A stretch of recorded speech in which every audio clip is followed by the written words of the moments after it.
يا مستجيب للداعي جب دعوتي بسراي واشفي جميع أوجاعي يا مرتجى. Assalamualaikum warahmatullahi wabarakatuh. Pemirsa, selain Masjid Kota Gede, Keraton Yogyakarta juga memiliki Masjid Patok Negoro. Nah, ini adalah masjid yang berada di posisi 4 arah mata angin, ada di utara, selatan, barat, dan juga timur. Ini saya lihat catatan dulu, di timur itu ada lokasinya di Ploso Kuning, utara itu ada di Melangi, kemudian barat itu di Dongkelan, dan selatan itu di Babadan. Nah, Masjid Patok Negoro ini dulu bukan hanya sebagai pembatas wilayah saja, tapi juga sebagai pusat sarana kegiatan sosial keagamaan masyarakat. Seiring berjalannya waktu, Masjid Patok Negoro ini ada yang masih asli, tapi ada juga yang sudah mengalami atau sudah melakukan renovasi. Nah, kini kami akan mengajak Anda di Jejak Islam untuk mengunjungi salah satu Masjid Patok Negoro yang berada di barat, yaitu di Dongkelan, Bantul, Masjid Nurul Huda. Sebagai dinasti Mataram Islam, maka keberadaan masjid menjadi bagian melekat dari struktur bangunan keraton. Ada masjid di lingkaran keraton, ada pula masjid yang menjadi pembatas wilayah keraton. Ada yang di Ploso Kuning sebagai batas wilayah utara, kemudian Masjid Nurul Huda Dongkelan sebagai penanda batas wilayah selatan. Lalu Masjid Ad-Darajat sebagai pembatas wilayah timur. Keempat masjid ini disebut sebagai Masjid Patok Negoro. Dalam arti menjadi penanda batas nagari Ngayogyakarta yang merupakan ibu kota Kasultanan. Para Patok Negoro adalah orang-orang yang sangat dihormati di lingkungan mereka tinggal. Selain karena jabatannya, juga karena kapasitasnya dalam ilmu agama yang mendalam. Menjadi sandaran bagi orang-orang yang ingin bertanya soal-soal agama atau masalah keislaman, serta peran aktif mereka dalam membentengi masyarakat dari pengaruh kolonialisme Belanda, agar terus tumbuh kesadaran menjadi masyarakat dan bangsa yang mandiri dan merdeka. Ketika meletus Perang Jawa, Masjid Patok Negoro Dongkelan dimanfaatkan oleh Pangeran Diponegoro untuk basis pertahanan. Hal inilah yang menyebabkan bangunan asli masjid kemudian dibakar oleh Belanda karena dianggap sebagai sarang pemberontak. Selanjutnya Masjid Patok Negoro Dongkelan dibangun kembali secara sederhana. Baru pada tahun 1901, Sultan Hamengkubuwono VII memerintahkan agar bangunan masjid direstorasi dan dikembalikan ke bentuk semula. Serambi masjid sebagai upaya perluasan bangunan agar bisa menampung jamaah yang lebih banyak dilakukan pada tahun 1948. Kesadaran bahwa masjid tidak hanya untuk melakukan aktivitas beribadah, tetapi bisa juga menjalankan fungsi non-ibadah, rupanya sudah melekat pada para pejuang. Semenjak dari era kolonial dulu, jauh sebelum kita memasuki era kemerdekaan. Yaitu azan, di mana suara azan itu adalah untuk memanggil kita untuk melaksanakan sholat. Masjid Patok Negoro Nurul Huda Dongkelan sering disebut sebagai Masjid Patok Negoro dengan ukuran yang paling kecil. Selain untuk tempat ibadah, Masjid Patok Negoro juga menjadi tempat pendidikan agama, upacara perkawinan, upacara kematian, pengadilan.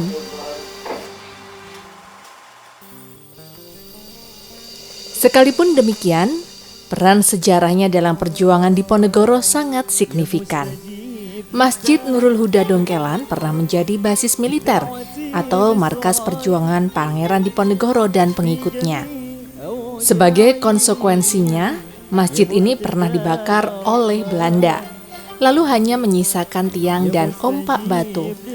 Pembakaran masjid ini dilakukan untuk melemahkan semangat perlawanan Diponegoro dan pasukannya, sekaligus juga untuk membatasi ruang gerak para pejuang yang dianggap mengganggu pemerintahan Belanda. Masjid Patok Negoro Nurul Huda Dongkelan memiliki luas 391,66 meter persegi, terdiri dari bangunan utama, serambi, ruang perpustakaan, pawestren, tempat wudhu utara, ruang penyimpanan peralatan, serta tempat wudhu selatan. Saat ini kondisi Masjid Patok Negoro Nurul Dongkelan sudah berstatus sebagai situs cagar budaya dengan kriteria pertama berusia 50 tahun atau lebih. Kedua, memiliki arti khusus bagi sejarah, ilmu pengetahuan, pendidikan, agama, dan kebudayaan. Ketiga, memiliki arti khusus bagi sejarah, ilmu pengetahuan, pendidikan, agama, dan kebudayaan. Ketiga, memiliki nilai budaya bagi penguatan kepribadian bangsa. Keempat, menunjukkan arsitektur bangunan Masjid Corak Jawa Yogyakarta. Sebagai bangunan masjid kuno dan memiliki nilai sejarah yang tinggi, maka beberapa elemennya masih terpelihara hingga kini. Dari beduk yang berusia ratusan tahun, mustoko, dan beberapa elemen masjid yang lain. Berikut ini adalah perbincangan kami dengan salah seorang abdi dalam seputar sejarah Masjid Patok Negoro Dongkelan, Bantul. Nah pemirsa, saya sekarang sedang bersama dengan seorang abdi dalam. Namanya adalah Raden Bekel Moh Burhanuddin. Moh Burhanuddin. Nah itu, kalau Bekel itu untuk ada yang belum tahu itu ternyata kepangkatan ya Mas ya. Berarti saya manggilnya Den Bekel. Den Bekel, iya. Nah Den Bekel, ini bisa sedikit cerita bagaimana tentang sejarahnya nih Masjid Patok Negoro khususnya di Nurul Huda Dongkelan ini. Jadi masjid ini pada awalnya tuh berdirinya pada saat itu Sultan Hamengkubuwono pertama setelah Jumeneng Noto atau setelah menjadi raja. Itu masih ada konflik dengan menantunya sendiri, yaitu Raden Mas Said. Raden Mas Said atau Mangkunegoro pertama di Surakarta. Pada saat itu Sultan itu pengen mengalahkan tapi dengan cara tidak merendahkan atau istilahnya menang tan ngasoraki. Nah, pada saat Sultan Hamengkubuwono bertapa, dia mendapat wangsit agar mencari jago wiring kuning. Apa itu? Ya semacam jagoan gitu loh. Oke. Kemudian pada saat itu ada petunjuk ke arah barat. Kemudian Sultan Hamengkubuwono pertama itu mengutus punggawa keraton itu ke daerah Somolangu, tepatnya di Pondok Pesantren Al-Kafi. Mohon bantuannya karena wisiknya itu di daerah situ. Nah, oleh pemimpin pondok itu ditunjukkan bahwa sebenarnya jago wiring kuning itu adalah santrinya yang bernama Mbah Syabuddin. Mbah Kiai Syabuddin itu. Nah, setelah itu pemimpin pesantren Al-Kafi itu ngendika entuk si Syabuddin kuwi didadekke bantu kowe ning syaratnya kudu didadekke patih. Harus dijadikan patih. Nah, kemudian Sultan itu menyetujui. Nah, setelah itu dengan bantuannya Mbah Syabuddin berhasil mengalahkan menantunya Sultan itu. Namun Sultan Hamengkubuwono pertama itu lupa dengan janjinya. Dia sudah mengangkat patih, yaitu Kanjeng Raden Adipati Danurejo III, Bupati Banyumas. Itu diangkat menjadi pepatih dalam Keraton Yogyakarta dengan gelar Kanjeng Raden Adipati Danurejo pertama. Ya udah, akhirnya Mbah Syabuddin itu diangkat menjadi pengulu Patok Negoro, pengulu keraton yang pertama. Selama menjadi pengulu itu Mbah Syabuddin selalu ngimpi dengan pemimpin pondok itu. Kowe nek meng dadi pengulu ra tak restui ngono. Kemudian Mbah Syabuddin cari cara gimana caranya mundur. Beliau mencari cara mundur itu dia pura-pura gila, nabuh beduk sakarepe urung wektune. Belum waktunya masuk waktu sholat begitu udah beduk. Akhirnya kan terus dipanggil. Dipanggil dalam pertemuan Siniwoko itu. Panggil keraton gitu ya Mas ya. Pada saat itu Sultan itu dikitari kayak kinjeng dom. Kinjeng dom itu kinjeng kecil itu panjang tuh. Nah, itu mengisyaratkan bahwa Mbah Syabuddin tidak perlu diangkat menjadi patih, akhirnya dijadikan pengulu Patok Negoro itu. Setelah selesai dari jadi pengulu keraton itu, beliau tetap ke keraton untuk setiap hari Senin ngisi pengajian atau ngajar tentang ilmu agama. Pada saat diangkat menjadi Patok Negoro itu kemudian pindah ke sebelah barat Sungai Winongo. Jadi Patok Negoro itu sebenarnya bukan nama masjid, nama jabatan yang tugasnya di Pengadilan Surambi atau Alkamah Al-Kabiro. Semacam pengadilan agama kalau zaman sekarang. Oh iya. Tapi lalu dibangun masjid, akhirnya jadilah itu Masjid Patok Negoro. Nah, saking dekatnya sama Patok Negoro itu kemudian masjidnya disebut Patok Negoro. Disebut Patok Negoro. Nah lalu Masjid Patok Negoro ini kan termasuk cagar budaya ya, dan bekal. Jadi kalau di Masjid Nurul Huda ini, berapa persen yang sudah direnovasi? Atau yang masih asli berapa persen? Kalau yang aslinya jelas sudah nggak ada ya. Ini kan masjid aslinya dibangun tahun 1775. Aduh, udah lama banget ya, 1775 zaman ya? Hamengkubuwono pertama. Iya. Nah, kemudian pada saat perang Diponegoro, masjid ini dibakar habis. Yang tersisa tinggal umpak batunya. Yang tersisa tinggal? Umpak batu. Umpak batu. Umpak batu itu yang pondasi ya, pondasinya ya. Kemudian. Tapi ini berarti pondasinya masih asli ya? Pondasinya asli. Tok, ya. Terus tahun 1900 sampai 1901 itu dibangun kembali oleh penghulu Patok Negoro terakhir, yaitu Kiai Haji Muhammad Imam. Jadi bentuk yang sekarang ini. Ini buatan 1900-1901. Kayak beduknya itu masih ada tertulis itu. Iya. Terus kalau serambinya ini ada tulisannya itu. Di mana Mas? Itu di atas. Oh iya. 01 tanggal 11 Juni 1948. Iya, 11 Juni 48. Karena dulu tahun itu kan ibu kota RI masih di Jogja toh. Makanya yang meresmikan ini GGPH Prabu Ningrat, kakaknya Sultan Hamengkubuwono ke-9. Nah, berarti ini walaupun yang asli tinggal itu tadi ya pondasinya, ini kan semua tetap menjadi cagar budaya begitu, ada sejarahnya begitu ya. Ini bagaimana mensosialisasikan ke warga masyarakat untuk ayo ini masjid kita dijaga gitu sejarahnya. Kebetulan lingkungan masjid ini kebetulan rata-rata masih keturunan Mbah Sabudin. Jadi masih wuri-wuri sampai sekarang. Jadi sudah otomatis begitu ya, tidak perlu ada kegiatan khusus seperti itu ya. Terima kasih dan bekal untuk info sejarahnya, dan pemirsa tetap di Jejak Islam.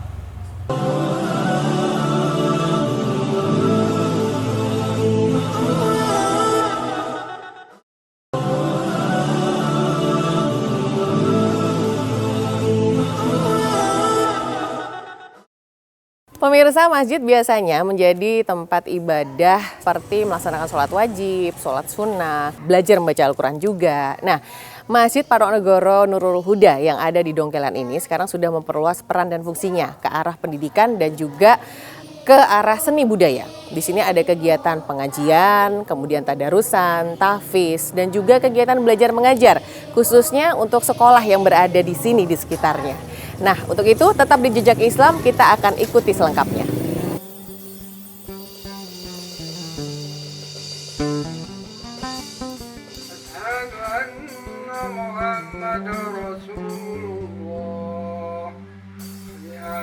Lazim dengan fungsi masjid pada umumnya, Masjid Patok Negoro Dongkelan juga memiliki peran sosial cukup signifikan bagi lingkungan sekitarnya. Pada satu sisi, aktivitas peribadatan warga terfasilitasi dengan cukup baik di masjid ini. Dari ibadah sholat fardu, sholat Jumat, sholat tarawih, dan lain-lain. Begitupun halnya dengan berbagai kajian keagamaan. Berjalan dengan rutinitas dan kontinuitas yang terjaga. Ada berbagai jadwal kajian di dalamnya, baik untuk kalangan bapak-bapak, ibu-ibu maupun umum.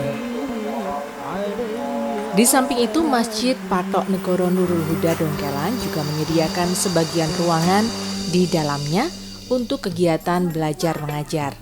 Posisinya yang berdampingan dengan SD Muhammadiyah Senggotan Tirtonimol Bantul membuat sebagian dari kegiatan belajar mengajar bisa dilaksanakan di beberapa bagian masjid, baik ruangan bagian luar maupun samping mihrab. Disinilah para guru dan murid SD Muhammadiyah Senggotan Bantul biasa melakukan kegiatan belajar dan mengajar. Dengan adanya kegiatan belajar mengajar di dalamnya, maka Masjid Patok Negoro telah memberikan nilai tambah bagi lingkungan sekitarnya. Dari yang semula menjalankan fungsi peribadatan, bertambah dengan fungsi pendidikan, membekali putra-putri terbaik di sekitarnya agar bisa memperdalam ilmu dan mengembangkan daya kritisnya, dengan tidak mengabaikan nilai sejarah dan budaya yang ada di dalamnya.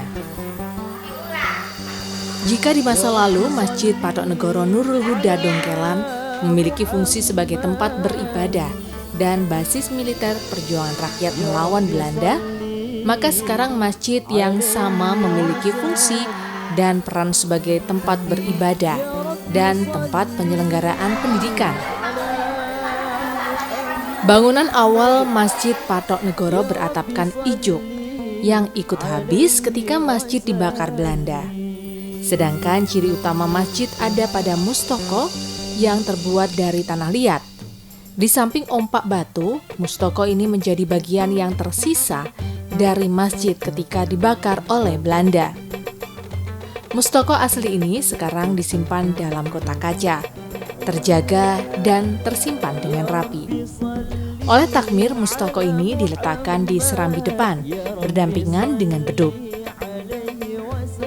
Sisi lain dari Masjid Patok Negoro Dongkelan sekaligus menjadi bagian dari ciri masjid kuno adalah banyaknya pengunjung yang berziarah, baik peziarah laki-laki maupun perempuan, dari dalam dan juga luar kota. Dalam sehari ada sekitar 100 pengunjung berziarah ke makam yang ada di sebelah barat masjid. Mereka biasanya berdatangan pada waktu atau jam-jam setelah sholat asar. Bu Arowiah bisa cerita sedikit tentang Masjid Patok Negoro ini?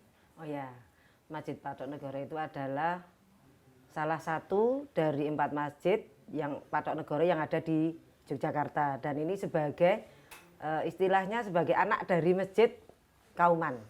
Jadi ada Masjid Ploso Kuning, Masjid Pelangi, dan Masjid Babatan di utara Miroloko. Itu yang kami ketahui. Ya, nah untuk kegiatan SD Muhammadiyah Senggotan ini sendiri yang dilaksanakan di masjid itu kegiatan apa saja, Bu? Di SD Muhammadiyah Senggotan ini kan ada program yang kebiasaan, yaitu pagi itu anak-anak 6:30 itu sudah datang ke sekolah. Mereka tadarus karena di sini ada program tahfidz, yaitu jadi anak-anak nanti tadarus bersama. Kita mulai dari surat An-Naba, kemudian nanti An-Naziat, itu nanti ada beberapa hari, kemudian dilanjutkan dengan sholat duha. Itu di masjid ya, Bu ya? Iya, di masjid pagi hari untuk permulaan pembelajaran. Iya. Jadi setiap hari itu ada kegiatan SD gitu ya, siswa berkegiatan di masjid begitu ya? Iya. Bagian dari pembelajaran. Kecuali Senin itu juga nanti tetap kita lanjutkan upacara. Jadi untuk rutinitas itu nanti jam 6:30 sampai jam 7 itu di masjid itu. Bu Arowiah, apakah manfaat Masjid Nurul Huda ini khususnya untuk SD Muhammadiyah Senggotan ini?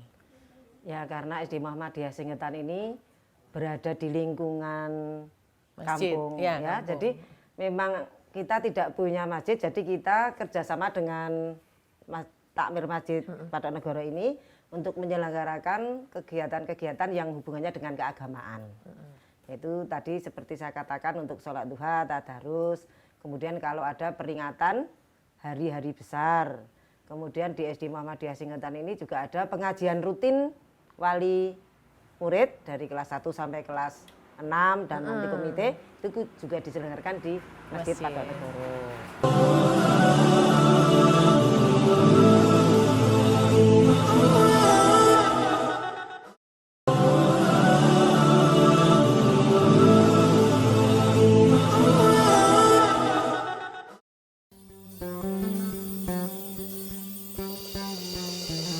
Sebagai salah satu masjid yang bernilai sejarah dan berusia panjang, Masjid Patok Negoro Dongkelan Tirto Nimolo Bantul telah berstatus sebagai bangunan cagar budaya. Nomor registrasinya 3402 1620 02 320 17 372. Masjid yang perawatan serta renovasinya didukung oleh pemerintah daerah memiliki nilai penting sebagai Masjid Patok Negoro. khususnya terkait sistem peletakan dan pembangunan masjid yang hanya dimiliki oleh Kesultanan Yogyakarta sebagai salah satu penanda keistimewaan Yogyakarta. Adapun statusnya adalah bangunan cagar budaya tingkat kabupaten karena memenuhi syarat sebagai cagar budaya yang diutamakan untuk dilestarikan dalam wilayah kabupaten, mewakili masa gaya yang khas, mengalami tingkat keterancaman yang tinggi, serta jenis dan jumlahnya yang terbatas. Masjid Patok Negoro Nurul Huda Dongkelan sempat mengalami beberapa kali pemugaran. Adapun pemugaran dilakukan pada tahun 2016. Tujuan pemugaran adalah untuk mengembalikan bentuk masjid seperti semula. Kondisi masjid saat ini cukup terawat. Sekalipun demikian, ada kondisi yang cukup menantang, yakni letaknya yang berada di lingkungan strategis dan kebutuhan ruang masyarakat yang terus meningkat. Hal ini menimbulkan kekhawatiran bahwa lahan masjid akan menjadi semakin sempit. Tentu masyarakat pun berharap agar Masjid Patok Negoro Nurul Huda Dongkelan bisa terus dijaga keaslian dan kelestariannya. Sebagai upaya untuk meningkatkan pelayanan kepada jamaah, maka terpasang beberapa kipas angin serta wifi di dalamnya. Hingga kini usia Masjid Patok Negoro Nurul Huda Dongkelan sudah lebih dari 2 abad. Seperti Masjid Patok Negoro yang lain, Masjid Patok Negoro Dongkelan memang relatif sederhana. Arsitektur masjid memperlihatkan kekhasan masjid keraton pada masanya. Pilar-pilar penyangga masjid tampak minimalis, hanya ada sedikit goresan motif ukiran. Sebagian lantai masjid masih bertahan dengan keramik biasa. Sebagian lagi sudah berganti dengan keramik kontemporer. Mulai tahun 2004 telah dibentuk Pusat Informasi Ramadan atau PIR. Hal ini membantu pelaksanaan kegiatan keagamaan di Masjid Nurul Huda, dari kegiatan sholat tarawih, kuliah subuh, dan berbagai kajian ilmu keislaman. Masjid ini menjadi bagian tak terpisahkan dari masyarakat sekitarnya. Berada di tengah perkampungan, posisi Masjid Patok Negoro Dongkelan diapit oleh jalan kampung yang ada di sisi utara dan sisi selatan. Di sisi timur masjid berdiri bangunan SD Muhammadiyah Senggotan Tirto Nirmolo Bantul. Sementara itu di sebelah barat adalah makam pendiri masjid serta tokoh-tokoh ulama penting lainnya. Di samping masjid dulunya ada kolam, lengkap dengan berbagai ikan di dalamnya. Sekarang kolam ini sudah berganti menjadi tempat wudhu dengan gaya kontemporer, baik bagian lantai maupun pada saluran air. Tempat bersuci bagi orang-orang yang akan menjalankan ibadah sholat. Mbak, sebagai warga di sekitar Masjid Patok Negoro itu harapannya terhadap masjid ini apa, Mbak? Harapan saya, ya, karena di sini itu padat penduduk gitu ya. Terus di dekat masjid juga ada sekolah gitu. Harapan saya anak-anak akan pergi ke masjid, mencintai masjid, dan alhamdulillah kalau saya lihat ya takmirnya juga open gitu sama anak-anak gitu. Jadi jamaah duhur ada, saya lihat, terus maghrib ada gitu. Dan dekat dengan sekolahan gitu ya, pendidikan. Kalau bisa itu bersinergi gitu. Kalau Bapak apa harapannya Pak terhadap Masjid Nurul Huda ini? Iya, kita tahu kalau Masjid Patok Negoro ini kan salah satu cagar budaya. Betul. Iya. Dan ini kemanfaatannya jelas sudah terlaksana. Tentunya tinggal kita bagaimana merawat masjid atau masyarakat kita, kami ini menjaga, melestarikan dan mengembangkan kemanfaatan masjid ini juga. Jadi harapannya masyarakat, warga itu ikut bersama untuk menghidupkan masjid, menjaga ini. Oke, baik. Kalau sepengetahuan Bapak gitu, kegiatan masyarakat di sekitar sini atau perilaku kebiasaan masyarakat dihubungkan dengan masjid seperti apa? Ya, alhamdulillah masyarakat sekitar sini positif ya, ini dalam memperlakukan masjid ini ya, menjaga masjid, memanfaatkan misalnya kegiatan-kegiatan keagamaan seperti kemarin baru saja dilaksanakan ya Idul Adha, penyembelihan kurban, kemudian ada takbiran, positif. Masyarakat di sini semua, hampir semua lah, itu bagus pemanfaatannya.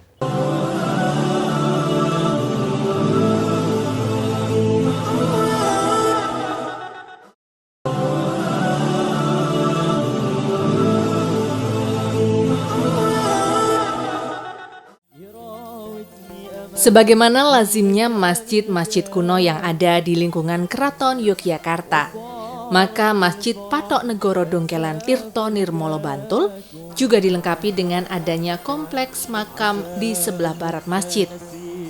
Di kompleks makam ini disemayamkan beberapa tokoh penting, di antaranya adalah Kiai Sihabuddin, pendiri Masjid Patok Negoro Dongkelan, serta cikal bakal desa Dongkelan, Kiai Haji Ali Maksum dan Kiai Haji Ahmad Warson Munawir. Keduanya adalah tokoh besar dari Pondok Pesantren Krapyak Yogyakarta. Dari hari ke hari, para pengunjung banyak yang berdatangan, berziarah ke kompleks makam ini, mendoakan mereka yang sudah beristirahat di dalamnya, agar diberi kehidupan yang tenang, selamat, dan sejahtera. Seraya berharap agar kita semua yang masih menjalani kehidupan bisa meneruskan cita-cita dan perjuangannya. Baik pemirsa, demikian tadi perjalanan kita ke Masjid Patok Negoro yang ada di Dongkelan Tirto Nirmolo Bantul, yaitu Masjid Nurul Huda. Semoga bisa menginspirasi tidak hanya bagaimana kita menjaga, melestarikan cagar budaya, tapi juga bagaimana kita bisa mengoptimalkan fungsi dan peran masjid terutama bagi warga di lingkungan sekitar. Terima kasih atas perhatian Anda. Assalamualaikum warahmatullahi wabarakatuh.